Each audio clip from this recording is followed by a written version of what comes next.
योगी जी तो मंदिरों को बढ़ावा देते रहे, उससे कोई फायदा थोड़ा ही हो रहा है। बताइए, धर्म को मजबूत कर रहे हैं। धर्म को मजबूत करने से कुछ नहीं होगा, स्कूल कॉलेज मजबूत करने होंगे, क्योंकि यहीं से डॉक्टर अंबेडकर और यहीं से कलाम निकलेंगे। अरे पहले मंदिर मजबूत हो जाने दो ना। मंदिर बनेगा तो वहाँ भिखारी पैदा होंगे। कॉरिडोर बना रही है सरकार। तो बनाइए, तो उससे कोई फायदा थोड़ा ही हो रहा है, और कोई फायदा नहीं है।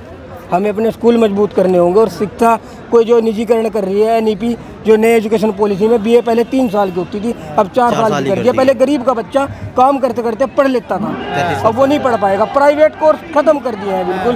पहले बीए कर लेता था, बीकॉम कर लेता था।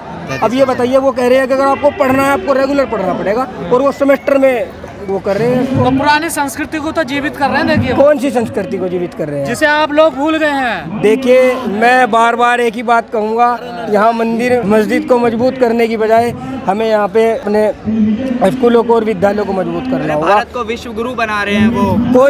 कौन से विश्व गुरु की बात कर रहे हैं आप? यहाँ के जो युवा हैं, देखिए अरे सर, मीडिया दिन रात चिल्ला रही है, मोदी जी के बगैर पूरी दुनिया नहीं चल रही। तो पूरी मीडिया है ना, पूरी दुनिया मोदी जी की तरफ देख रही है। यहाँ तो दिखाए ना, हमारा आज का जो प्रोटेस्ट था, संसद मार्च था जो हमारा, यहाँ गोदी मीडिया आके दिखा, यहाँ क्यों नहीं आ रही है?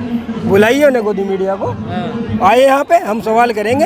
हमारे सवालों से डरती है संसद। अर्बन नक्सल है, इसलिए नहीं आती है। अर्बन नक्सल वही होते हैं जो लोग रोजगार को लेने के लिए लड़ते। कोई भी सरकार हो, हम बीजेपी सरकार से नहीं है, कोई भी सरकार हो, अगर वो दमन की नीति अपनाएगी और वो सरकार के खिलाफ बिगुल बजाएगी तो हम अर्बन नक्सल ही कहलाएंगे। बिल्कुल सही कहा, हम बदनाम करते हैं, क्योंकि हम लोग ना सांप्रदायिक दंगों से परेशान हो चुके हैं, हम लोग झूठे वादों से परेशान हो चुके हैं। हम सिर्फ सेंट्रल कमेटी से परेशान नहीं, हम स्टेट की जो क्या नाम सरकार है, दिल्ली सरकार, मौजूदा सरकार, केजरीवाल सरकार, उससे भी परेशान हो गए।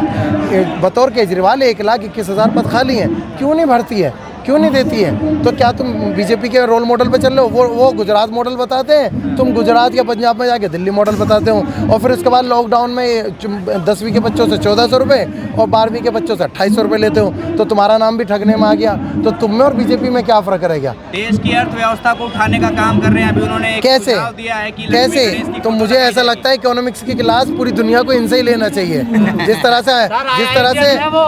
से रशिया, हाँ, जिस तरह से अभी मौजूदा ब्रिटेन के प्रधान हमारे सुनक जी, उन्होंने कहा था कि अगर भारत को दोबारा कोई प्रधानमंत्री चाहिए तो मनमोहन जैसा चाहिए।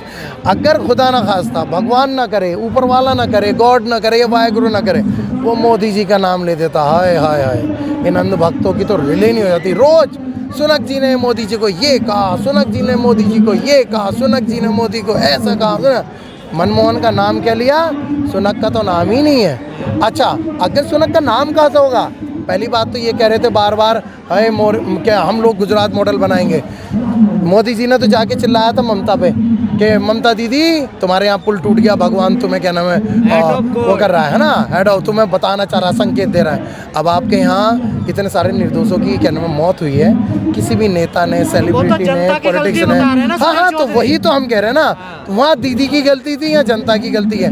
घुमा फिरा के इतने जाहिल और इतने अनपढ़ और इतने गवार का नाम है ये देश की सरकार है कि ये लोग राजनीति करने से बाज भी नहीं आते। मोदी जी को बदनाम करने की हाँ, साजिश थी। मोदी जी को किसने पावर दी कि वो एक दूसरी चीज आप सुन लीजिए, जहाँ पे मरीज वहाँ पे पड़े हुए हैं अस्पताल में, रातों रात वहाँ पे बिस्तर बदल दिए गए हैं, रातों रात जो गड्ढे थी। तरक्की हो रही है ना। तरक्की का सबसे अच्छा सॉल्यूशन ये है कि मोदी जी ने कहा था कि कपड़ों से हम पहचाने जाएंगे। अगर उन्हें जरा सी भी शर्म लिहाज है ना, जो मोरबी में जब दुर्घटना हुई तो पठान और अंसारी 2 लड़के ऐसे थे, एक ने 50 और एक ने 36 लोगों की जान बचाई। पूरी गुजरात के जितने भी न्यूज़पेपर हैं सब ने उनको भगवान का फरिश्ता बताया, ऊपर वाले का फरिश्ता बताया, और जब जान बचाई। अगर कपड़ों से पहचाने जाते तो वो लोगों की जान नहीं बचाते।